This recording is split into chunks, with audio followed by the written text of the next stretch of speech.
Hey everybody, hope you're doing well today. Gonna do a few reviews on some Ram 2500 and 3500s. I'm pretty excited to bring this to you guys, so hang tight. A question you may ask yourself, is Ram relevant in an HD truck in 2024? I'm gonna show you why I think you should consider it. I love the look of that hood. This front end looks sweet, very tough. So check out this beauty. We got a 2024 Ram 3500 with the famous high output Cummins diesel. Let's start this day off with a little cold start on the Cummins high output.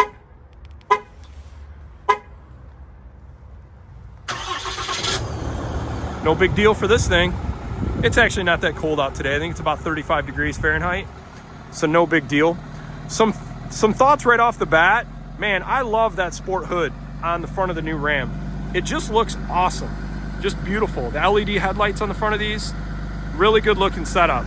The new mirrors that they put on these trucks looks great. Granite crystal is always one of my favorites in the Rams.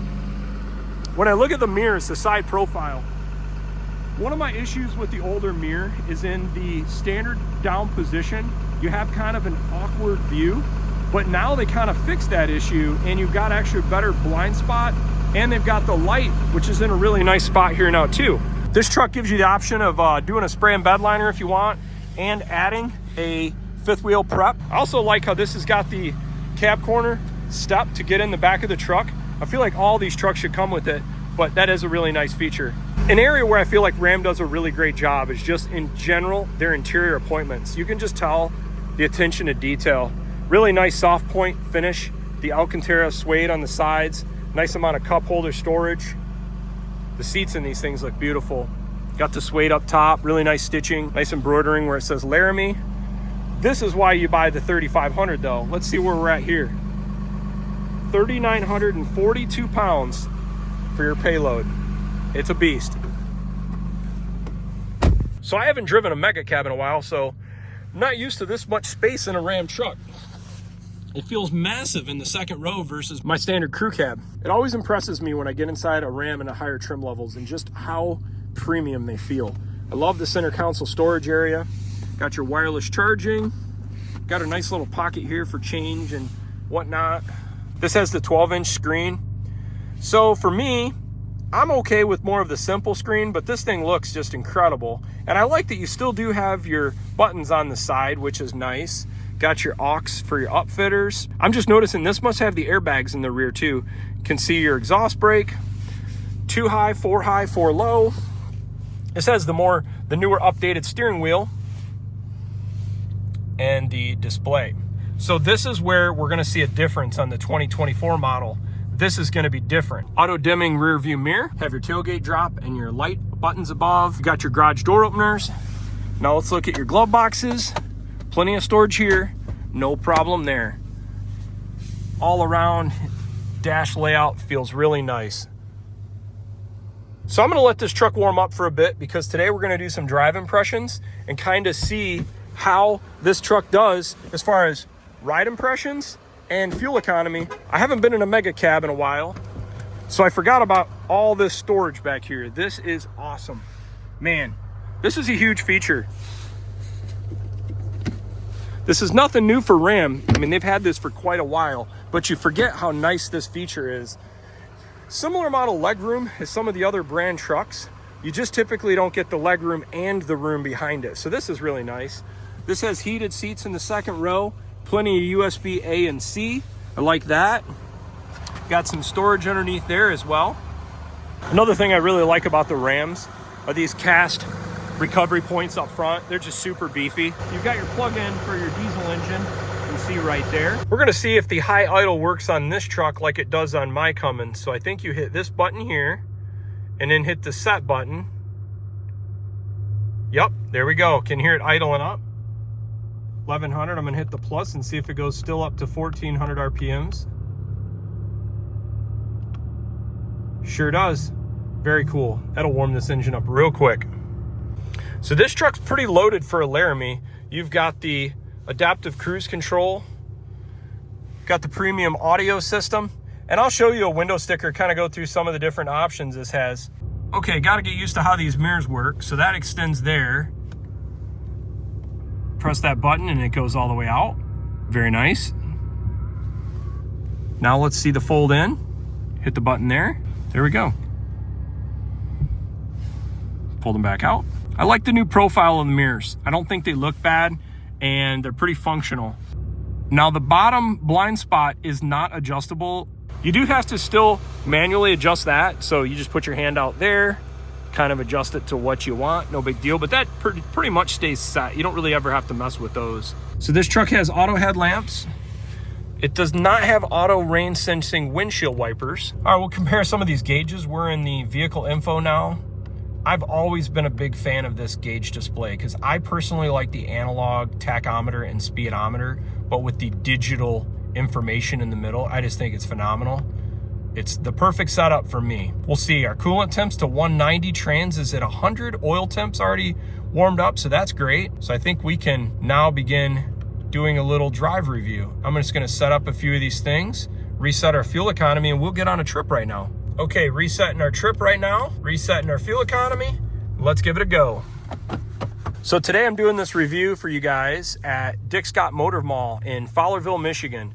I've bought a handful of Jeeps and Rams from them over the years, and I've always been really happy with them. They're a smaller dealership in a rural area, but they focus on trying to help customers, and that's why I've always been a big fan of these guys. I think the last time I've driven a high output Cummins is about 2-3 years ago, so it's gonna be interesting to get back into one of these and kind of see how this transmission shifts versus the 68 RFE, and just how much different the power feels versus my standard output Cummins. So accelerating and getting on the entrance ramp, it's got really good low end power. Doesn't feel much different there, but it feels a little bit stronger even at these low RPMs than mine. Got the lane keeping system on. So things I'm noticing right away, this thing rides and drives phenomenal. The steering input I put into steering feels really nice and tight. Very happy with how this thing drives down the road. If you haven't driven a new Ram, I definitely would recommend, if you're in the market for an HD truck, you gotta drive one of these things. They're so freaking comfortable. This thing just drives amazing. Right now, you would think you're in a half-ton truck. Also noticing how little of road noise, tire noise, wind noise. There must be a lot of sound dampening in this truck because it sounds a lot quieter than my truck, and my tires are not very loud. So I'm pretty impressed with that. And I haven't been in a Laramie in a while, so it's just amazing how nice these trucks are. You can see the bulge in the hood too. That is really cool. I love that sport hood. It's amazing how much better it makes the Ram look. This is one of the areas where I feel like the Ram excels, and it's their gauges and what they show you at any given moment. I like this a lot. I like knowing when I'm towing, what's my coolant temp, trans temp, oil pressure. You've got all that, and that's great. Tire pressure is high too, 75 PSI. And the tires don't feel bad. It doesn't feel as stiff. Now we're gonna get in a little different section of road here where it gets a little worse ride quality. So I'll be curious to see how this compares. So it's amazing. We're hitting these expansion joints on our highway. And if you've ever driven in Michigan roads, they're not the best. And I am really pleasantly surprised by the ride quality of this 3500. Honestly, it drives and rides every bit as good as my 2500. I don't know if it's because it's got a little bit longer wheelbase than my truck. It makes it ride so good, but I'm really impressed. I don't see a downside of the 3500, at least the Mega Cab, versus mine for ride quality. So we're gonna get off the highway for the next part of the loop, which is a little more rural driving. Kind of give you a few different perspectives of speeds and fuel economy, what you could expect. Kind of see at 53 mile per hour, we're getting 25 miles per gallon. Not bad at all. Imagine what this truck would get once it's broken in. So it's funny, after owning a Cummins and then driving this high output, the one thing you notice about driving a Cummins is these engines love to lug.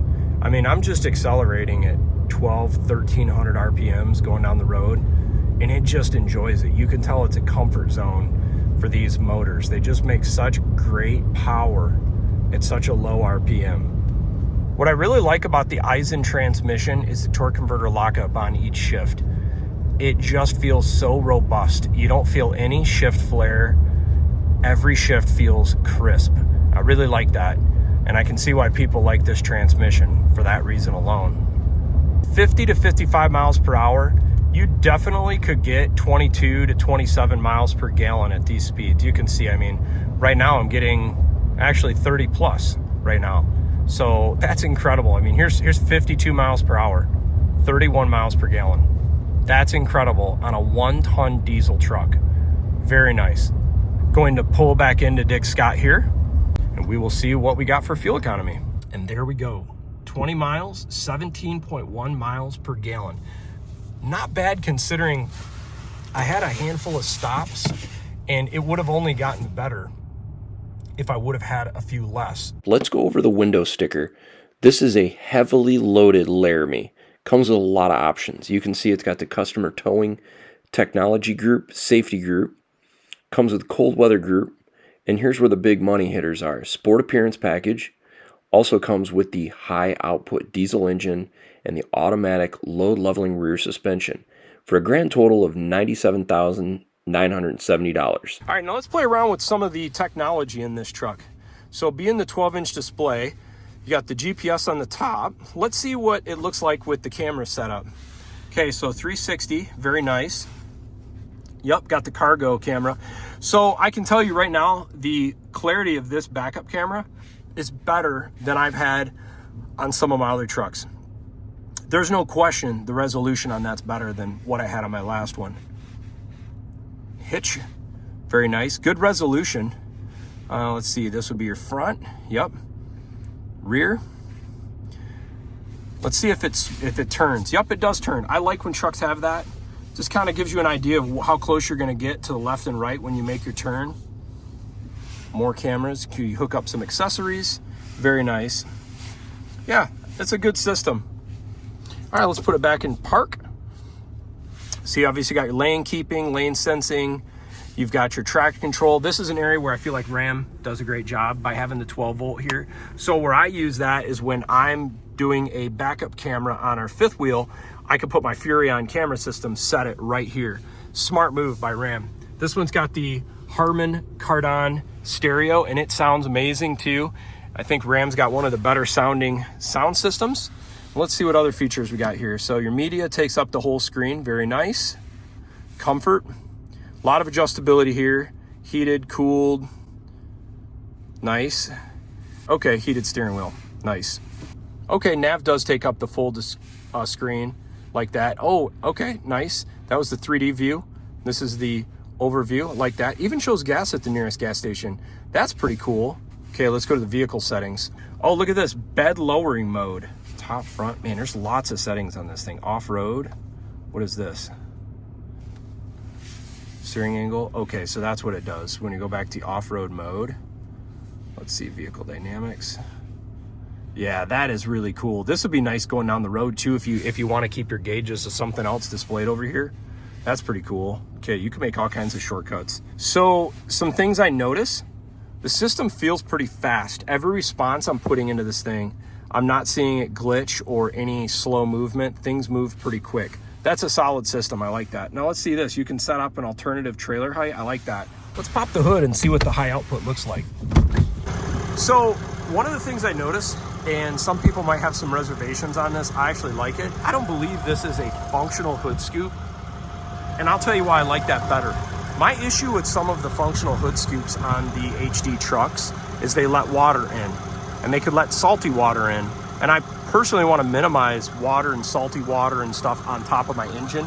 No surprise, the Cummins got a lot of engine room on the sides of the engine. Batteries in the same location, fuse box, have your intake in the same spot as mine, have your battery here, you've got your coolant reservoirs there. Just trying to see if there's any real differences on the 23 Cummins versus mine.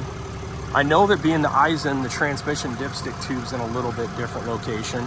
Really quiet though. This is an impressive truck, I really like it. You know, with the Cummins, it's hard to beat. These things have such a great reputation. It's got the soft drop tailgate, very nice. Oh, and this one's actually got the 400 watt plug in the back. Got the big boy hitch too. Put a reducer on it if you need something smaller. With the high output, you get the bigger rear axle as well. Now let's check out the rear suspension. This is where it's gonna look a little different than some of the other brands. So you still got your leaf, you still have your leaf springs, but you've got your ride height sensor and then the airbags. What I like about this system more than without the airbags is the ride quality. It's probably why this truck rides so good, because this is truly incredible. It rides way better than my 2500, and I spent a lot of money on a suspension to make it ride good, and I think this rides even better, and you've got a 1-ton.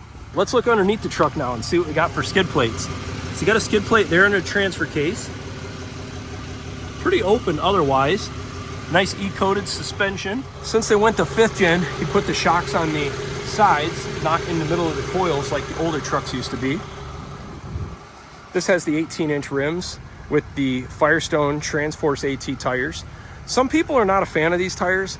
I don't mind them. I think they ride pretty decent. They're pretty much focusing on fuel economy with these tires. You're not going to get a ton of off-road performance, but they're not geared for that anyhow. So here's my takeaway on this truck. This is probably one you could snag right, honestly. You know this motor's tried and true. You know the transmission's good. Ram's got a beautiful interior. The Mega Cab's got a ton of space inside.